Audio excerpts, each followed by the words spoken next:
नमस्कार। इस वक्त के बुलेटिन के साथ मैं हूं आशीष प्रमोद गोस्वामी। उपचुनाव का बड़ा दांव। जी हां, योगी सरकार ने 17 अति पिछड़ी जातियों को अनुसूचित जाति में शामिल करने का आदेश देकर उपचुनाव को देखते हुए बड़ा दांव खेल दिया है। सीएम योगी के इस दांव से विपक्षी चारों खाने चित नजर आ रहे हैं।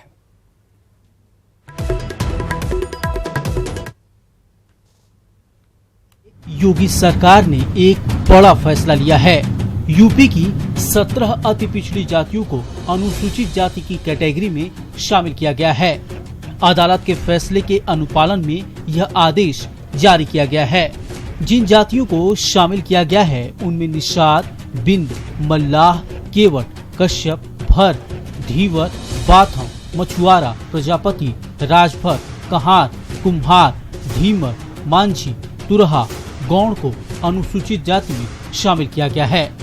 इसके पीछे तर्क ये दिया जा रहा कि इन सभी जातियों की सामाजिक, आर्थिक और शैक्षणिक स्थिति निम्न स्तर की है। साथ ही ये भी कहा जा रहा कि ये जातियां अनुसूचित जाति की सूची में शामिल होने की सभी शर्तें पूरी करती हैं और अनुसूचित जाति की सूची में शामिल किए जाने से वर्तमान अनुसूचित जातियों को कोई नुकसान नहीं होगा। सरकार ने इस आदेश की जानकारी सभी कमिश्नर और डीएम को दे दी है और इन सभी जातियों को एससी का जाति प्रमाण पत्र जारी किए जाने को कहा गया है। उपचुनाव से पहले योगी सरकार के इस बड़े कदम से बीजेपी को बड़ा फायदा मिल सकता है। Bureau report, news 18। इन सभी जातियों की सामाजिक, आर्थिक और शैक्षणिक स्थिति निम्न स्तर की है। ये जातियां अनुसूचित जाति की सूची में शामिल होने की सभी शर्तें पूरी करती हैं। एससी की सूची में शामिल किए जाने से वर्तमान अनुसूचित जातियों को कोई नुकसान नहीं होगा। सारे कमिश्नर और डीएम को आदेश जारी कर दिए गए हैं। इन सभी जातियों को एससी का जाति प्रमाण पत्र जारी किया जाएगा। आपको बता दें कि मामला अभी हाईकोर्ट में है और वहां के आदेश के बाद ही इनको सर्टिफिकेट्स जारी होंगे। आपको बता दें कि 2016 में भी इस तरह की कोशिश की गई थी, लेकिन हाईकोर्ट ने इस पर स्टे लगा दिया था। तो अभी भी कई पेच हैं इसमें।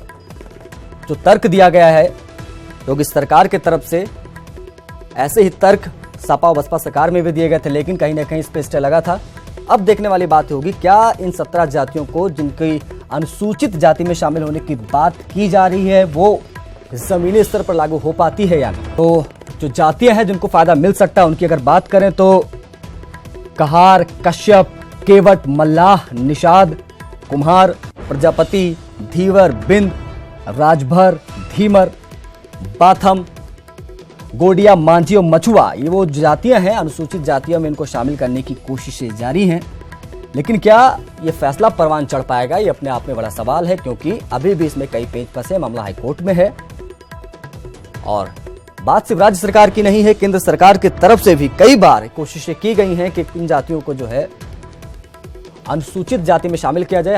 हाईकोर्ट के फैसले के बाद ही जाति प्रमाण पत्र मिलेगा। हालांकि डीएम और जो कमिश्नर्स हैं उत्तर प्रदेश के विभिन्न जिलों के, उनको आदेश जारी कर दिया गया है, लेकिन अब यहां पर निर्भर करता है कि हाईकोर्ट का फैसला किस तरफ झुकता है, वो किस करवट बैठता है, ये देखने वाली बात होगी। हालांकि सरकार ने बड़ा दांव जरूर चल दिया है। उपचुनाव आने हैं और इसमें बहुत ऐसे वोटर्स हैं जो इन जातियों में आते हैं। इसका सीधे तौर पर बीजेपी फायदा उठाने की कोशिश कर रही है। आपको बता दें कि प्रमुख सचिव मनोज सिंह ने इन्होंने आदेश जारी कर दिया है। सभी डीएम और कमिश्नर्स को बोल दिया गया है, लेकिन पॉइंट टू बी नोटेड यह है कि जब तक हाई कोर्ट के आदेश नहीं आ जाते तब तक जाति प्रमाण पत्र यानी सर्टिफिकेट्स नहीं दिए जा सकते। अजीत हमारे साथ सीधा जुड़ गए हैं। अजीत, फैसला तो सरकार ने कर लिया, लेकिन क्या लगता है कि अभी भी कुछ पेच इसमें फंसे हैं?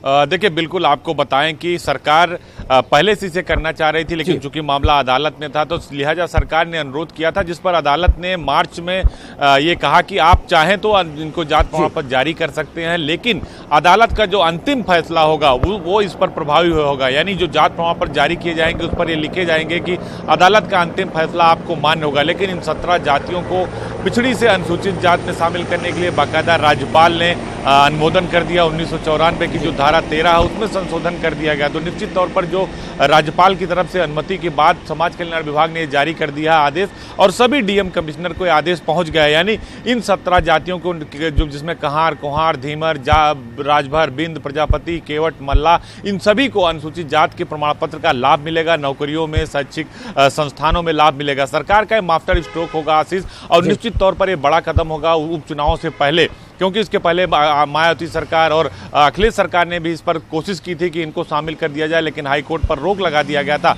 तो अब हाईकोर्ट की अनुमति के बाद विभाग ने शासनादेश जारी किया और सबको आदेश जारी कर दिया। तो निश्चित तौर पर सरकार का ये बड़ा कदम है और ये आने वाले समय में बीजेपी के मास्टर स्ट्रोक के रूप में काम करेगा, क्योंकि वो जानते हैं कि हमें कब किस तरीके से अपना काम करना, और इन जातियों का खासा प्रभाव है पूर्वी उत्तर प्रदेश, पश्चिमी उत्तर प्रदेश और मध्य जो उत्तर प्रदेश है। आपने देखा होगा कि ओम प्रकाश राजभर बिरादरी के बूते ही अपनी राजनीति करते थे, सरकार को लगातार सरकार के ऊपर आरोप प्रत्यारोप जड़ते थे। तो एक बड़ा राजभर वोट बैंक हो, निषाद वोट बैंक हो, तो इन सब को लेकर बीजेपी ने अपना मास्टर स्ट्रोक चला है। शायद अब छोटे दल सपा बसपा और जो छोटे दल है उनके लिए बड़ी मुसीबत आने वाली है, और बीजेपी के इस मास्टर स्ट्रोक का जवाब कैसे देंगे ये देखना होगा आशीष। मुसीबत तब आएगी अजीत जब हाईकोर्ट का फाइनल मुहर इस पर लग जाएगी। आपको क्या लगता है कि 2016 में जब सपा बसपा सरकार के समय से ये चीजें कोशिशें जारी हैं, लेकिन 2016 में हाईकोर्ट ने इस पे स्टे लगा दिया था, इस बार ऐसी क्या पेचीदगियां सामने आ सकती हैं जो यहां पर हाईकोर्ट इस पे स्टे लगा सकता है, या फिर रास्ता क्लियर माना जाए योगी सरकार का इस बार? देखिए, रास्ता लगभग अगर अब आप ये मान के चलें कि चूंकि राज्यपाल ने संशोधन कर दिया और इलाहाबाद हाई कोर्ट ने अगर अनुमति दी है सरकार को कि आप इनका प्रमाण पत्र, जाति प्रमाण पत्र जारी कर सकते हैं, तो कुछ सोच समझकर जो है कागजों के आधार पर या सरकार की जो दलील थी कि इनको आर्थिक और शैक्षणिक रूप से बहुत कमजोर हैं, ये पिछड़े अति पिछड़े वर्ग में आते हैं, इनको सहायता की जरूरत है, इनको आरक्षण की जरूरत है, उसको हाईकोर्ट ने माना है और उसको मानते हुए सरकार को कहा कि आप जाति प्रमाण पत्र जारी कर सकते हैं, इनको इसका लाभ मिलेगा। लेकिन एक शर्त लगा दी है हाई कोर्ट ने कि अगर अंतिम फैसला जो इलाहाबाद हाई कोर्ट में सुनवाई चल रहा है, अगर उसमें जो फैसला होगा पक्ष में होगा या विपक्ष में होगा, उसे आपको मानना पड़ेगा जिन जातियों का इसका लाभ मिल रहा है। तो निश्चित तौर पर एक तरीके से कहा जाए कि 70% से अधिक ये मानकर चलिए कि इनको लाभ मिलेगा, और अंतिम फैसले का इंतजार करना होगा, और फैसला कब आता है ये भी देखना होगा, क्योंकि लंबे समय तक मामलों के फैसले नहीं आते। फिलहाल इन 17 जातियों को सरकार ने फौरी तौर पर राहत दे दिया, आरक्षण का लाभ दे दिया है और अनुसूचित जाति का प्रमाण पत्र जारी करने का आदेश देते हुए मास्टर स्ट्रोक खेल दिया है।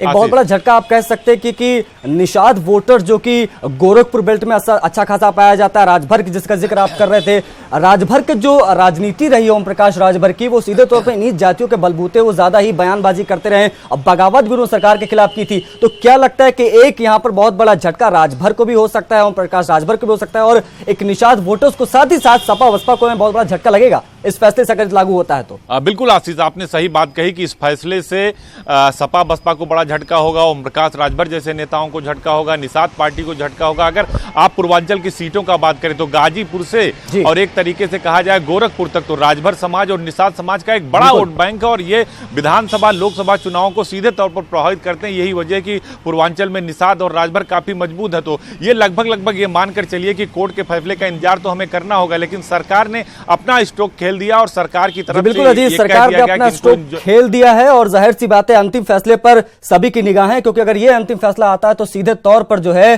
सरकार को फायदा मिलेगा, उपचुनाव में बड़े पैमाने पर इसका फायदा देखने को मिल सकता है। खैर, बहुत बहुत शुक्रिया आपका इन तमाम जानकारियों के लिए अजीत। तो योगी सरकार का यह बड़ा फैसला है, 17 ओबीसी जातियों को एससी में शामिल किया जाएगा। निषाद, बिंद, मल्लाह, केवट, कश्यप, भर, धीवर, बाथम, मछुआर, प्रजापति, राजभर, कहार, कुम्हार, धीमर, मांझी, ये वो जातियां हैं जिनको सीधे तौर पर फायदा आपको इस बार इनको देखने को मिल सकता अगर हाईकोर्ट से फाइनल फैसला आता तो। वहीं सीएम योगी ने विभागों के पुनर्गठन पर मुहर लगा दी है। सूत्रों से मिली जानकारी के मुताबिक अब विभागों की संख्या 95 से घटाकर 45 कर दी जाएगी। जी हां, कहा जा रहा है कि ऐसे एक जैसे मिलते जुलते विभाग मर्ज होंगे और जल्द ही कैबिनेट को इसकी मंजूरी का प्रस्ताव भी आ सकता है। तो 95 से घटाकर 45 किए जाएंगे, विभाग मर्ज किए जाएंगे। ऐसे कई विभाग जिनकी ज्यादा जरूरत नहीं है उनका पुनर्गठन हो रहा है। सीएम योगी ने इस पर मुहर लगा दी है। बहुत जल्द जो है इस पर कैबिनेट की मंजूरी का प्रस्ताव भी आ सकता है बैठक में। जानकार बता रहे हैं कि यह प्रशासनिक सुधार के लिए महत्वपूर्ण कदम है, साथ ही सरकारी व्यय में भी कमी आएगी और प्रशासनिक प्रक्रिया में लगने वाले समय को कम करना संभव हो पाएगा। वहीं कुछ लोग इसे लेकर सवाल भी खड़े कर रहे हैं। कहा जा रहा है कि इससे रोजगार के अवसर घटेंगे, साथ ही अतिरिक्त लोगों के एडजस्टमेंट की समस्या होगी, रोजगार के नए अवसरों में भी कमी आएगी। वहीं कुछ लोग इसे लेकर सवाल भी खड़े कर रहे हैं, साथ ही अतिरिक्त लोगों के एडजस्टमेंट की समस्या भी यहां पर सामने आएगी, रोजगार के अवसरों में भी कमी आएगी। इस तरह के सवाल उठाए जा रहे हैं।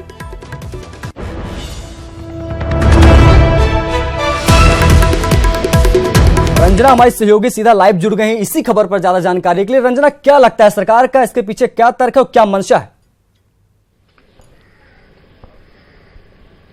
देखिए, प्रशासनिक व्यवस्था को किस तरह से सुधारा जाए और किस तरह से कार्य क्षमता बढ़े, किस तरह से ज्यादा तेजी से काम हो सके, क्योंकि सरकार के जो नुमाइंदे हैं वो अक्सर कहते रहते हैं कि सिंगल विंडो सिस्टम सरकार लागू करेगी जो प्राथमिकताओं में है, क्योंकि बहुत सारे काम लाल फीताशाही के चलते जो है धीरे हो जाता है। तो इसलिए इसको रोकने के लिए प्रशासनिक सुधार का एक कदम कहा जा सकता है कि अगर विभागों का मर्जर हो जाएगा तो जैसे कि अग्रवाल कमेटी में 3 जो आयुक्त होते थे, उसके लिए उस रिपोर्ट में कहा गया है कि औद्योगिक विकास आयुक्त, कृषि उत्पादन आयुक्त और स्थापना एवं समाज कल्याण आयुक्त के पद को खत्म करने के लिए स्वास्थ्य आयुक्त, शिक्षा आयुक्त और राजस्व संसाधन आयुक्त, ऐसे 3 पद बनाने के लिए सिफारिश की है। तो इस तरह से देखा जाए तो जो सिफारिश है उसके हिसाब से उसमें जो कार्य क्षमता है सरकार की बढ़ेगी, और जब स्वास्थ्य आयुक्त होंगे तो जितने स्वास्थ्य रिलेटेड डिपार्टमेंट होंगे वो सब एक साथ आएंगे, वो सब एक छतरी के नीचे आ जाएंगे और एक साथ काम करेंगे।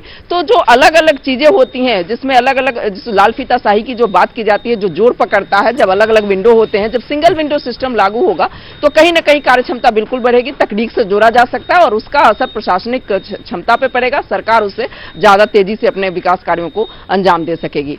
जी आशीष, बहुत बहुत शुक्रिया आपका रंजना इन तमाम जानकारियों के लिए। तो प्रशासनिक प्रक्रिया में अब तक जो समय लगता था उसमें कहीं ना कहीं फायदा मिलेगा, लेकिन सवाल भी कई उठ रहे हैं इसमें। अब ये देखने वाली बात होगी क्या इसका साइड इफेक्ट होता है कि क्या कुछ पॉजिटिव्स निकलकर इस फैसले से सामने आते हैं। खैर, बढ़ते हैं आगे। सीएम योगी आज सहारनपुर के दौरे पर रहेंगे। सीएम योगी दोपहर 1 बजे सहारनपुर पहुंचेंगे। मुख्यमंत्री सर्किट हाउस पहुंचकर अधिकारियों के साथ कानून व्यवस्था और विकास कार्यों को लेकर समीक्षा बैठक करेंगे।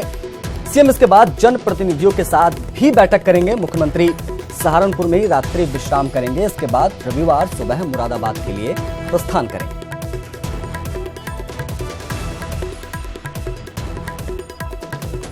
रंजना हमारे साथ अभी बनी हुई है। रंजना, आज सीएम योगी सहारनपुर जा रहे हैं, क्या कुछ दौरा रहेगा, क्या कुछ कार्यक्रम है उनका? देखिए, जब मुख्यमंत्री ने लोक भवन में डीएम और एसएसपी के साथ बैठक की थी उसके बाद उन्होंने कहा था कि वो मंडलीय निरीक्षण करेंगे 21 जून से, और वो लगातार चल रहा है उनका। आज सहारनपुर निकलेंगे, लगभग 11 बजे करीब लखनऊ से वो निकलेंगे और वहां जाने के बाद मंडलीय स्तर पर जो सहारनपुर में कानून व्यवस्था की समीक्षा तो करेंगे ही करेंगे, विकास कार्यों की समीक्षा करेंगे, और साथ ही साथ गंगोह विधानसभा क्षेत्र में उपचुनाव है तो उसके लिए भी वहां बैठक करेंगे। उसके स्थानीय प्रतिनिधियों से वहां जो है वहां के बीजेपी के उनसे भी मुलाकात होगी, और एक उपचुनाव की तैयारी भी इसमें जुड़ी हुई है क्योंकि गंगोह विधानसभा क्षेत्र के उपचुनाव को लेकर भी एक बैठक वहां पे वो करेंगे। तो इस तरह से देखा जाए तो सीएम योगी की जो लगातार विधानसभा के चुनाव की तैयारियां चल रही हैं उसमें जो कानून व्यवस्था हो गई और जो विकास कार्य हो गए, विकास कार्यों की प्राथमिकता दे रही है सरकार और कानून व्यवस्था को, तो इसको लेकर के सीएम खुद मैदान में निकल पड़े हैं और लगातार 21 जून से उनका दौरा जारी है। आज सहारनपुर में वो रहेंगे और आज रात्रि विश्राम भी सहारनपुर में करेंगे। कल वो मुरादाबाद का निरीक्षण करेंगे, स्थलीय निरीक्षण करेंगे, वहां समीक्षा करेंगे। जी आशीष, बहुत बहुत शुक्रिया आपका रंजना जी तमाम जानकारियों के लिए। तो आज सीएम योगी सहारनपुर जाएंगे, मंडलीय स्तर की समीक्षा बैठकों का दौर चल रहा है। इसमें अब यहां पर पहुंचकर सीएम योगी आदित्यनाथ अधिकारियों के साथ बैठक करेंगे, रात्रि विश्राम भी सहारनपुर करेंगे और गंगोह विधानसभा सीट के लिहाज से भी ये दौरा काफी ज्यादा अहम माना जा रहा है।